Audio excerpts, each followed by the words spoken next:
what's up? So the reason why globbing is so useful is that it essentially allows you to completely replace these complex pipelines of like find to xargs to sort or using grep for something.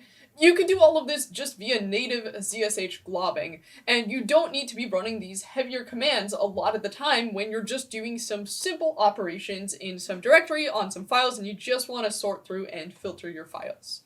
So this is actually one of the reasons why people like ZSH so much. There are a ton of different characters and patterns that you can glob with, and there are in fact so many that there's no way I'm going to get to all of these in this video. So what I'm going to do, I'm going to go over what I use most commonly, what I find the most useful when it comes to globbing, and then I will link this cheat sheet in the description if you just want a handy reference of absolutely everything you can do when it comes to globbing and, filtering out and sorting your files. So we should probably just start with a basic definition. So global expansion is the operation that expands a wildcard pattern, like double star for example, into the list of path names matching that pattern. A glob is a short expression that's going to let you filter or sort files by their name, and 99% of the time there is an asterisk or a star character involved.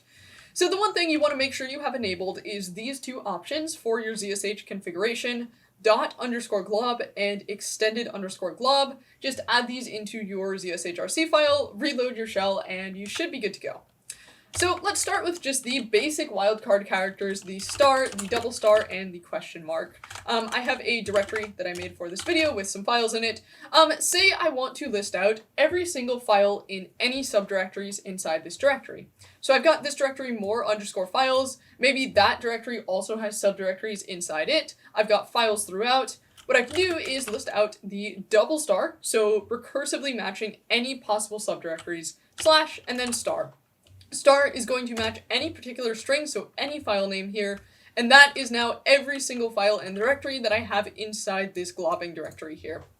The question mark character is similar to the star, but not the same thing. So the star is going to match any string of any characters and any length, so any number of characters, whereas the question mark is going to match any character, but any one singular character. So say I put 3 question marks in my pattern, that would just match 3 characters of, any type of character, but there's 3 of them.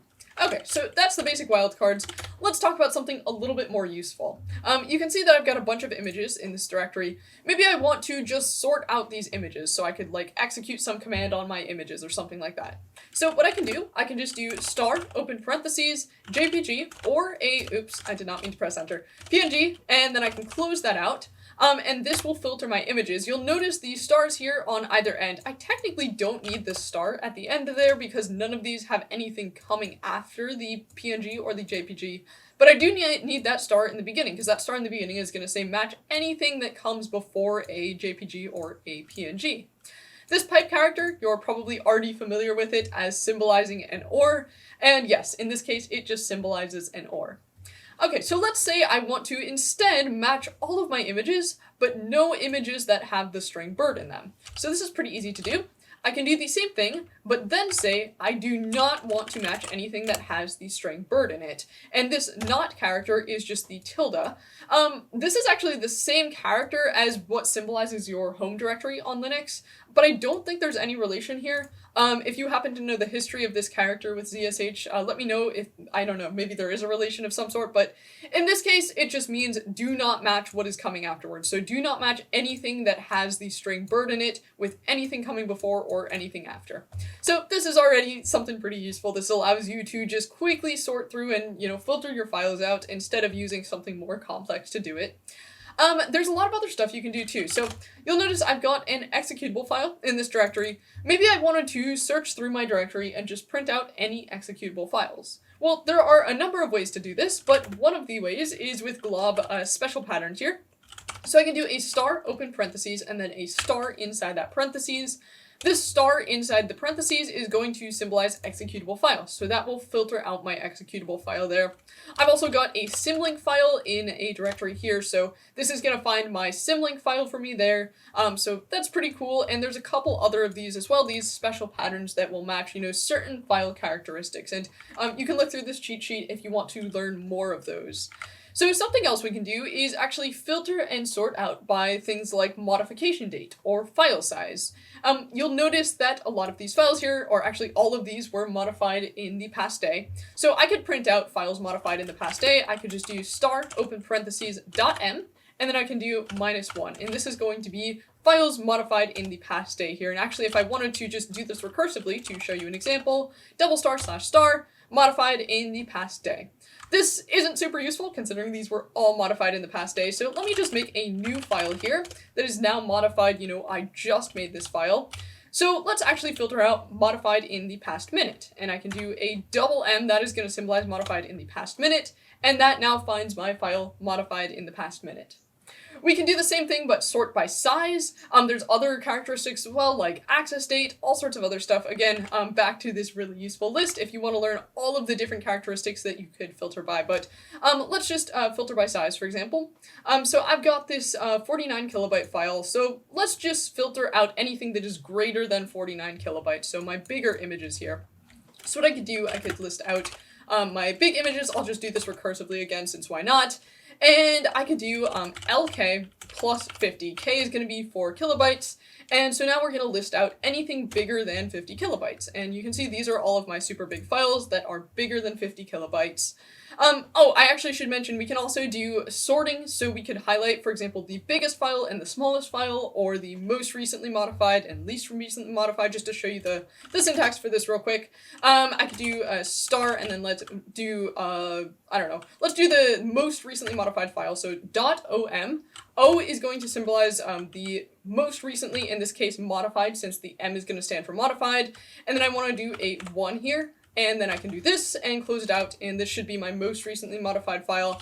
If I wanted to do least recently modified, I could do a capital O there, and this is my oldest file. And as you can see by the timestamp, yeah, this was actually my oldest, least recently modified file there. So you can do this, and of course you can combine this with like the size instead. You could do more than just one. You could say, find my most 3 recently modified files. You get the idea. So I wanted to show you one more thing, which is how to actually use this in a pipeline, for example. In this case, we're actually not going to pipe anything. I'm just going to do, a basic forF statement here. So forF in, what we could do is images again. So let me match my images here, JPG or PNG. And I don't know, let's just sort by size. So I could do anything bigger than 50 kilobytes again. And I could do, I guess just for example, I'll just print out that these are, big file, and then I'll print out what my file is, and then I will do done. And this should now print out all of my, oops, did I miss a quote? I missed a quote, oh no. I did a parentheses instead of a quote. This is what happens when I try to talk and I try to type at the same time. I do parentheses instead of quotes. Anyway, so these are all my big files. I could also do this recursively if I wanted to. I could do a $* and then a /*. That's going to do it recursively. And of course, echoing here isn't that useful, but say I wanted to move all of these files into a different directory or move them to a different drive or something like that. This is super easy to do now, and I don't have to do anything like using the find command or, xargs or anything like that. So the one thing that I should mention when it comes to the find command and such, there is a time to use the find command, and that is if you are trying to find files across a huge directory or across your entire drive.